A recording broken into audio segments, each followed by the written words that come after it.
Hi everyone. Welcome to the Growing Garlic live Q&A.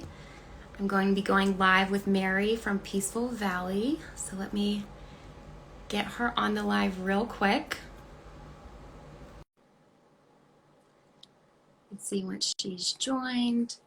So Peaceful Valley is out of California and Mary is the nursery manager there. Hi Mary. Hi. And they also have their website online, which is groworganic.com. I've ordered lots of things from them in the past, usually seed starting supplies, any kind of gardening gear, fruit trees, like all of our fruit trees are from them as well. But this year I'm growing garlic and I've already pre-ordered my garlic from them. So I thought it would be a really fun idea to do a live Q&A where we answer basic questions about growing garlic and then of course the specific questions that you guys had from the Tiny Green Growers community.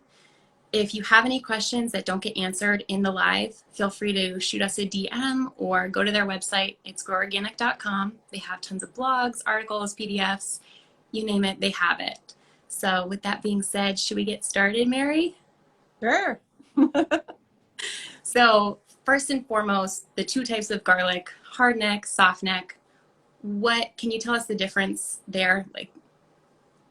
Yeah, so soft necks are typically the variety that you see in those lovely garlic braids. They do not put on a big flower stalk. That's the hard necks. They put on a flower stalk that's called a scape, and you cut those off and they're delicious. But that's the main visual difference. You're going to get bigger cloves usually out of the hard necks. Um, Soft necks are going to store longer, but it's that flower stalk in the middle That makes the that, difference. that makes it. Gotcha. So pretty easy. The hard necks, they've got the scapes that are delicious. I'm so excited to try those. Soft necks, like you said, the skinnier, softer necks, better for storage. So we've got the two types. What are the ideal climates for each? Uh, Typically, it is hard necks for the north, where it's colder winters, and soft necks for the south, where you have more mild winters. Um, so that means that your hard necks are very cold hardy. If you're in a very cold winter zone, you're growing hard necks. And if you have nice mild winters, it's a soft neck.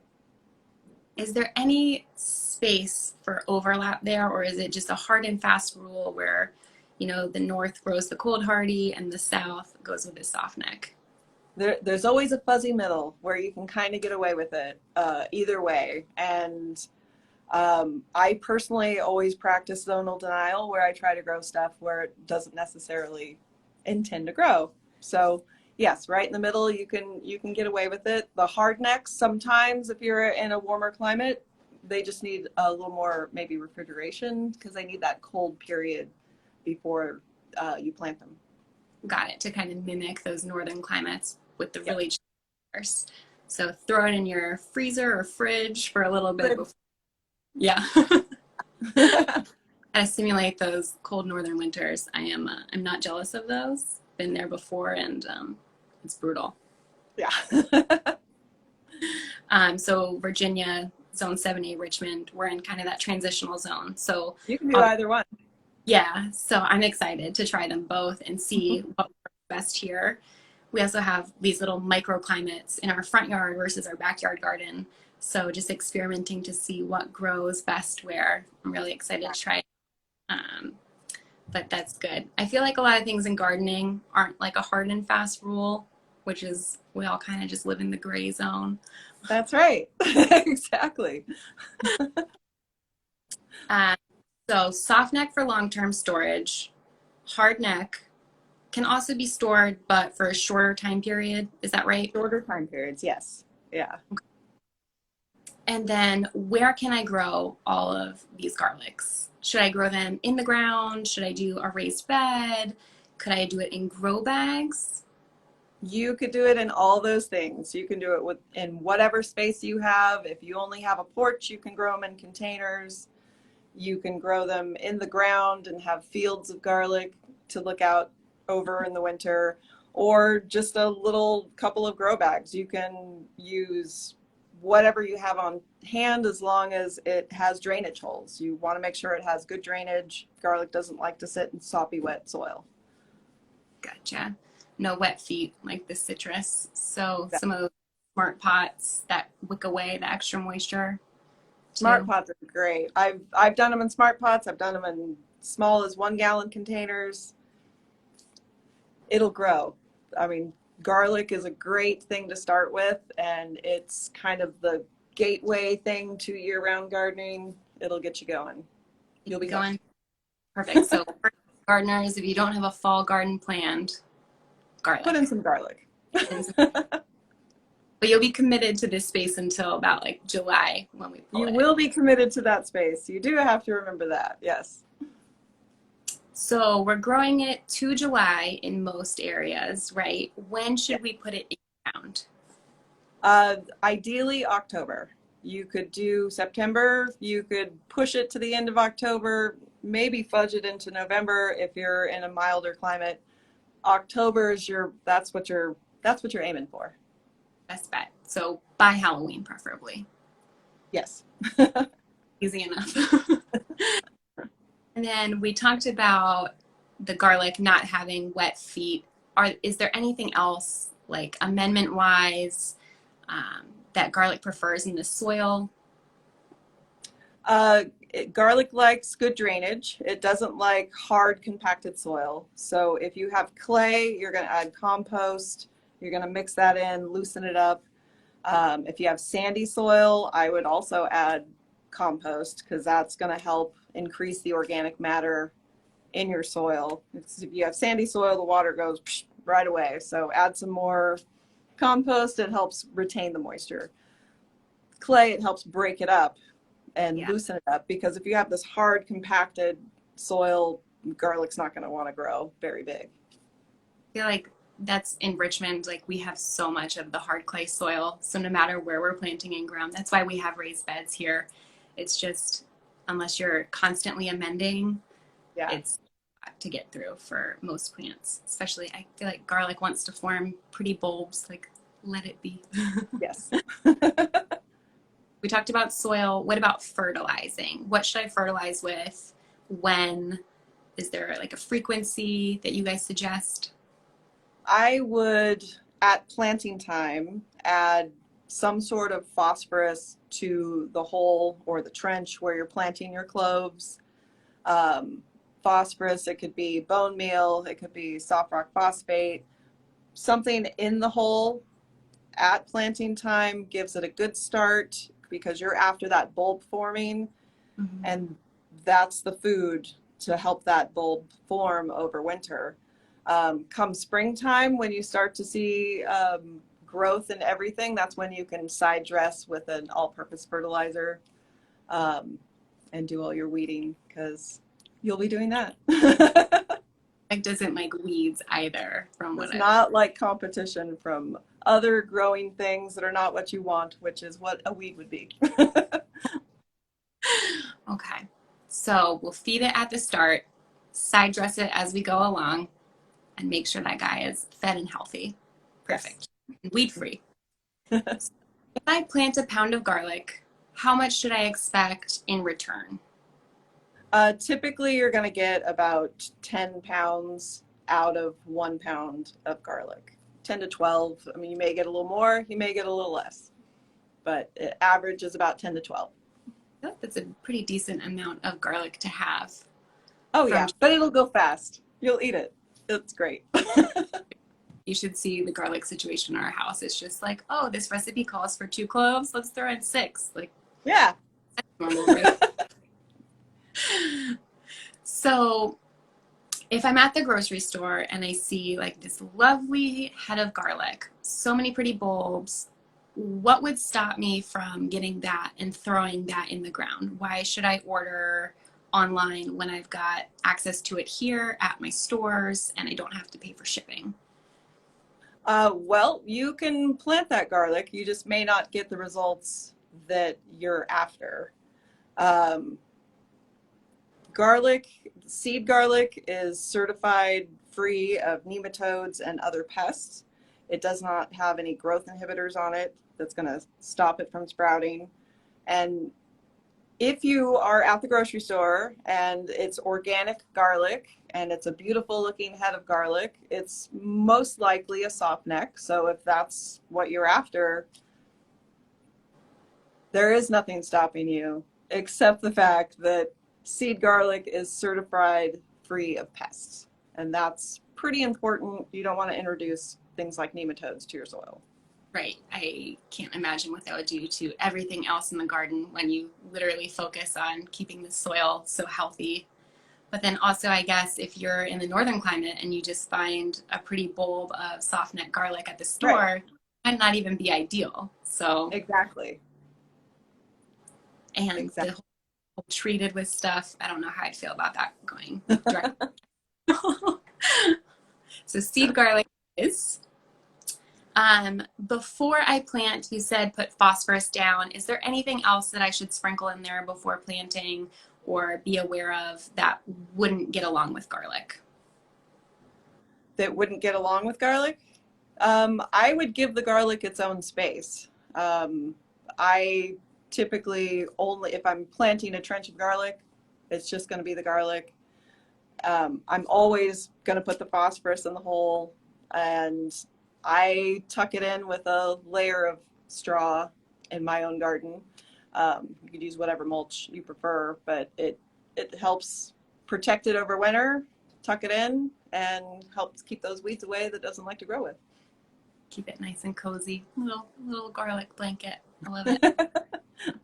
And then some of the questions that I got from the Tiny Green Growers community, one of the overwhelming questions that kept coming in was, how do I grow the biggest bulbs of garlic possible? The biggest bulbs of garlic come from the biggest cloves of garlic. So when you have that bulb, peel off the cloves. The biggest clove is going to make that biggest bulb. And the little small ones can stay in the kitchen. Little taste test before you put it in ground. Make sure you like what you're planting, right? And Exactly. then let's see. How should I manage underground pests? A few people said that they had red insects that actually went into the cloves. A lot of people are having issues with squirrels, especially as suburban gardeners who like densely wooded areas where squirrels are just everywhere. How should we protect our garlic? Well, for underground pests, I think more of like gophers. I would use a gopher basket or gopher wire in the trench, or the best way, of course, if you have a big gopher problem, is to grow in containers. You may just need to go into containers to keep them from eating your garlic. Little insect pests, that's harder to pin down. We'd have to know what little kind of pests we're talking about. Clean soil, of course, you just need to start with clean soil, especially if it's in a container. Start with clean, fresh potting soil that's well drained. The overhead attacks, those are a little more fun and challenging. You can take larger gopher baskets and open them up and put them over the top of your plant. I've seen some people do some serious Fort Knox trying to keep squirrels out. I mean, they're a serious problem. I get it. Yeah. So it's harder for those squirrels to keep them out, but sometimes making a cage and putting it over your garlic, sometimes that's the way to go if the onslaught is a little too intense. Yeah, I'm thinking in the past we've done, it's kind of like the cattle panel fencing over top of some of our raised beds to protect from squirrels digging in, pulling up seeds that we've direct sown. So maybe something like that you could pull off too. I know for some of our garlic, we're going to be planting it kind of permaculture style around our apple trees and fruit trees. So we'll have to get creative there because we have a lot of deer that come through. Although I've read that it's pretty deer resistant, but our deer are pretty hungry here in the burbs, so I'm not taking my chances. Yeah, they usually leave it alone, but not always. And going permaculture style is great. Um, the more you plant, the more you're trying to make it like a wild area that takes care of itself. So Mhm. I put garlic everywhere. It's if there's an empty space, it could be garlic. I love that. Making the best use of your space possible. And Exactly. something, who doesn't love, Who doesn't? I don't know, that would, vampires maybe, but like, I don't know a single person who's like, you know what, I don't like garlic. It's not for me. It's strange. What happens if you plant your garlic too early? What if we get it in the mail and it's August or too early in September? What happens then? If you get it in September and it's not ready for your area, you could keep it in a cool spot for a little bit longer until you're ready to plant, or you can plant things. It'll start to grow. The soil is still warm usually. It'll start to grow. I usually put, like I said, a thick layer of straw over things. I've had garlic start growing and then it snowed. The garlic didn't really seem to care. Um, Not everybody's going to be in that same situation, but um, it once it's in the ground, it's insulated. If it starts to grow a little bit, it may then stop growing when the cold hits, and then it'll start back up again in the spring. And then for our hardneck varieties that put out those scapes, if they put out scapes super early in the winter, is that something to be concerned about? Totally normal? Just clip them when you see them? Sometimes it does happen, and I would clip them when you see them. They start coming up and they start curling around, and you just chop those off, and you get some butter, and you get a frying pan, and you fry them up, and they're awesome. Oh, I can't wait to try that. That's going to be delicious. I'm going to put it on everything. Um, and then I know we'll be talking about this later when it is harvesting time because that's so much farther down the road than when you go to plant. It's not like this instant. You plant it and then you get garlic. How do people know when to harvest garlic? Are there any telltale signs or are we just kind of checking? Well, the hardnecks will put on that scape typically, and you're going to cut that off and let it keep growing. But some of those leaves will start to turn yellow Okay. and start to die back. Um, Usually you see those signs and you back off on the watering and you give it a couple weeks and then you harvest. But it's not always cut and dried. Sometimes you're waiting and it's the leaves aren't yellowing, and that's when you just got to sacrifice one and dig it up and see what's going on. Or you can, take the soil away from the shoulders, see how big it is. Is it big enough? Is that the size you want? Yeah. But I almost always take some test garlic to see if it's at the size that I want it to be. And if it is, no more water for you. You're going to get harvested soon. You're done. So You're done. going off of watering, how frequently should we be watering during the year? I know you said once it's ready to harvest, kind of pull back in the last couple of weeks. Is there a recommended amount of watering during regular growing season? It's going to depend on your climate. If you're in a place that gets rain, who gets rain all the time? We don't. We don't get rain all the time. It used to Um, be happening here anymore. yeah. So if you're planting in October, hopefully those winter rains have started. The winter is going to take care of it. That's why it's such a nice, easy crop, because the winter rains are taking care of your crop. You're not out there watering with a hose all the time.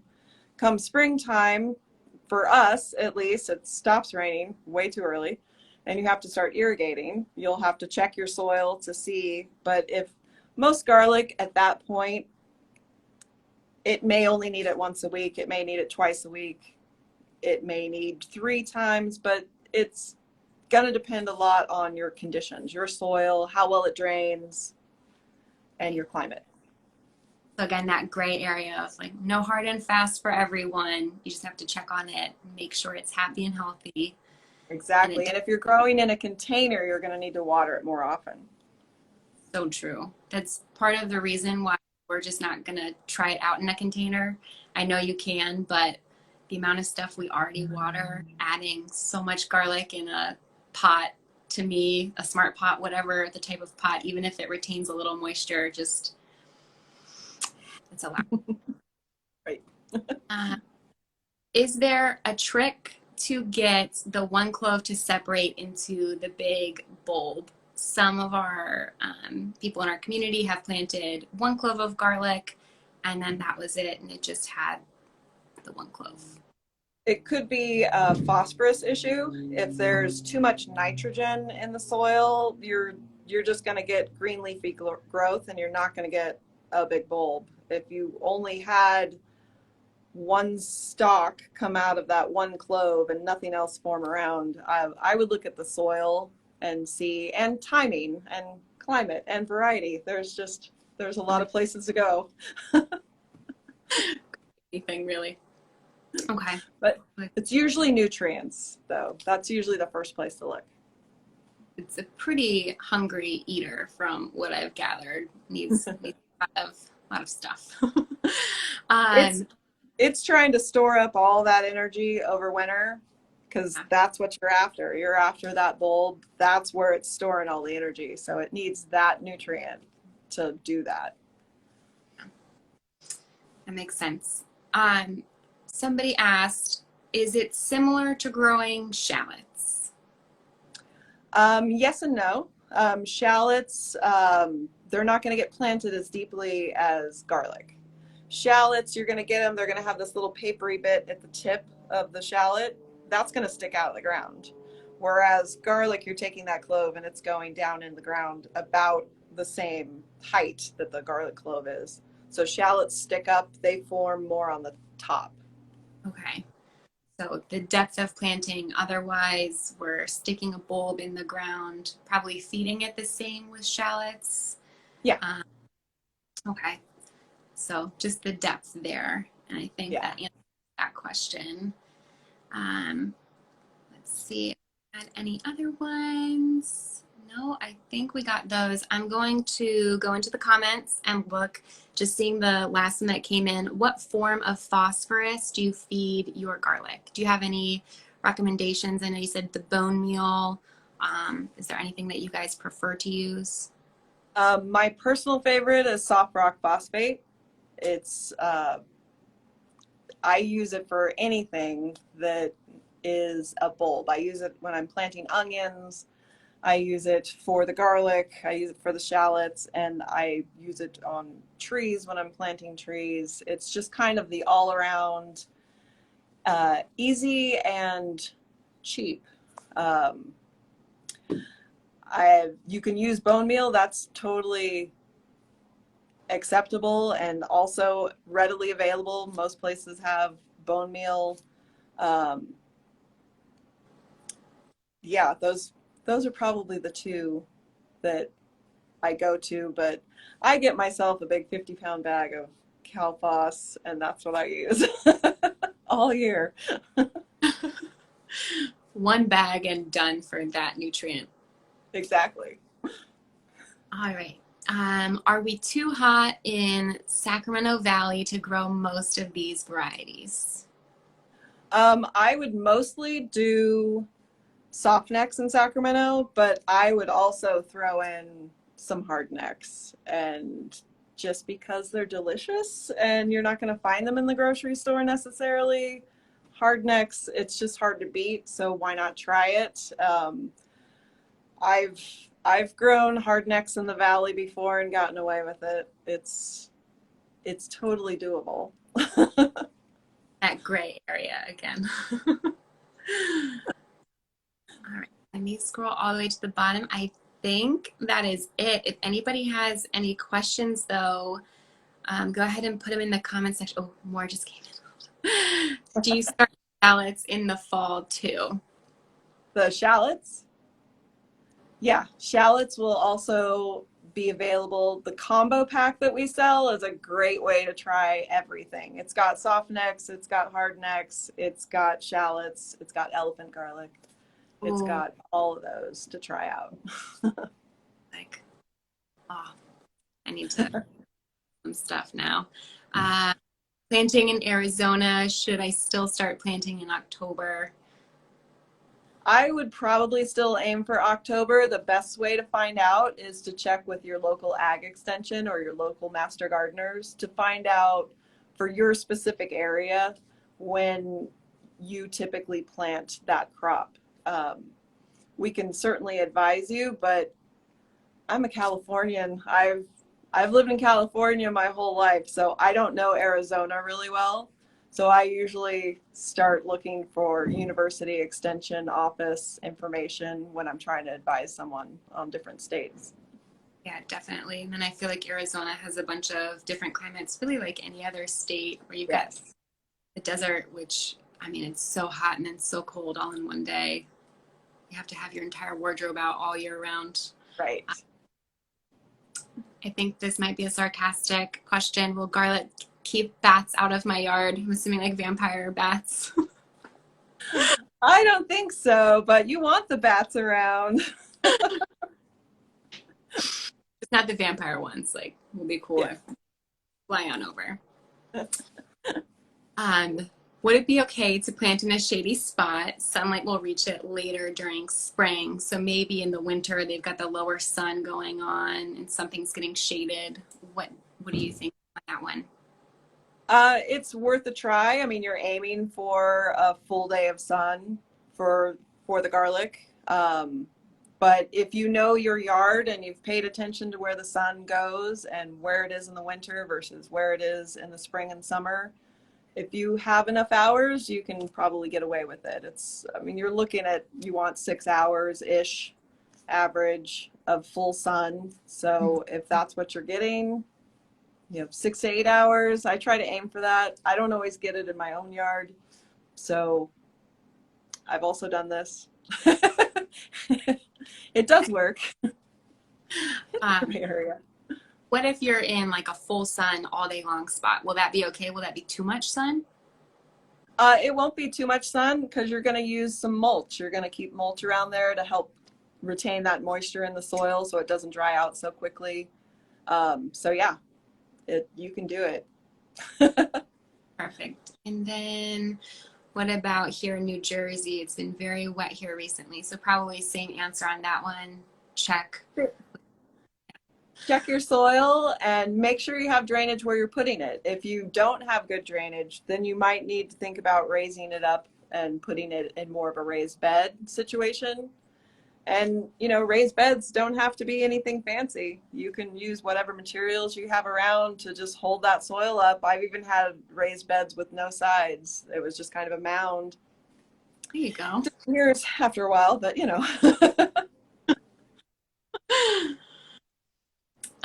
And then let's see. Two people are asking about the variety pack. They don't see it online. Is it the Down to Earth kit? Yeah, right. I'm not sure. The combo pack usually will be available once we know what's going to go in it. So TBD, wait, check back. I think there's a way to like set up notifications. Yeah. I've definitely a fair amount of those here recently that I am constantly setting up. What tools should you use to clean cured garlic? I use my hands and a pair of gloves. I usually pop them out of the ground. I will leave them in a shady, cool spot. So, whether that's a basement or a garage or a carport, somewhere out of the direct sun. I've even laid them out underneath the trees just so it has shade. Let them dry off. That soil will be a lot easier to knock off once it's dry. That's another reason to stop watering them. I don't really have any special tools other than these. And I usually trim off the roots once they're dry too. Gardener's best tool is their hand. Exactly. I've also seen some articles online that you don't want to like dig too hard near them with a spade or anything, so you don't puncture the garlic bulbs too. So I think hands are like a super gentle something just to pull them up. If your ground is a little too tough for just pulling them right out of the ground, I would say a digging fork over anything. That's kind of my favorite all-around tool. More questions. At the end of the season, I put the garlic and vinegar to store in the fridge. How long will that stay good? I bought a lot more than I realized I was buying last time. Can I plant the ones I put in vinegar, or should I just keep eating it? I would keep eating it. I don't know how long it's gonna keep in vinegar. I honestly usually end up eating all my garlic. I haven't even had a chance to try and preserve it. um, but I don't think you'd be able to plant it after it's been kept in vinegar. Could be wrong. Hey, you could always try. It's that gray area, right? That's right. And then somebody said, what do I do after harvesting? Eat it. But I'm Eat sure it. the formal answer on like curing it, which you kind of just went over, digging it up, letting it cure and dry for a couple of weeks, and then getting rid of the dirt, braiding it at that point. If it's soft neck, any kind of Uh-huh. suggestions for the hard neck since it can't be braided as easily? I will put them out to dry, like I said, under a tree is what I've done before, or in just a covered place that's out of the direct sun, good airflow, and I'll leave all that greenery on it until it's fully dried, and then I'll probably leave a good stalk on them, and I'll cut all that off, and that's compost. And I just make sure all the dirt's cleaned off of them, and that's really all I do. You're not going to braid them, of course, like you said, because they're a hard neck, but I kind of leave a little bit, kind of like that. Oh, good. And then kind of going off of that, what is the storage length for soft and hard neck? I think we talked about this earlier. It just depends on the variety. Depends on the variety, depends on your storage. Soft necks probably anywhere from 6 months to a year, possibly, if you have the right conditions, humidity and temperature. Hard necks, it's going to be less, maybe 1 to 3 months, maybe. So if you plant soft and hard neck, eat your hard neck right away. Store your soft neck. Store your soft necks. And if you're going to preserve your hard necks in vinegar or dry them and make your own garlic powder, I have to try that.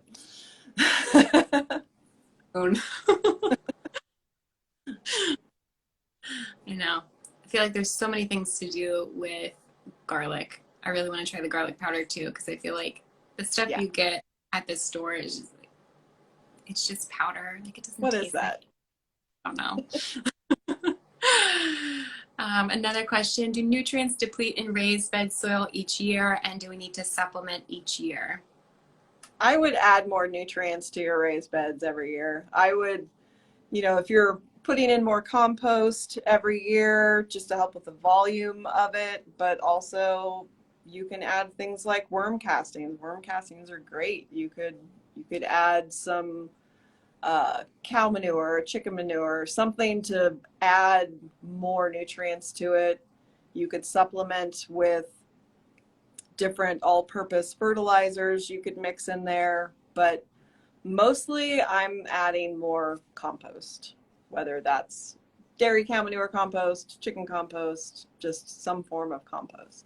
Get it in there. I know our raised beds, like I said, we've got those for a few reasons. We also have toddlers who are just like running around constantly. And the one, I grew a watermelon plant on the ground this year and he literally snapped it in half. He like walked all over it. It's fine. But this is why we grow in raised beds. But every year it does get depleted so much because all of the veggies that we grow, they just eat up those nutrients and take a lot. So definitely, yeah, you got to put some stuff back in there. But I think that's it for all the questions that have come in. Thank you to everyone for tuning in and listening to our Growing Garlic Q&A. If you have any questions, feel free to send either of us a DM, or you can always go back to the Grow Organic website. Like I said earlier, they've got a whole wealth of resources there on growing garlic and so much more. So thank you again to everybody. Thank you so much, Mary, for having us Q&A and answering all of our questions and being a resource for the tanning growers community. We appreciate it. Thank you so much. It's been fun. Thanks. Bye, guys. Bye.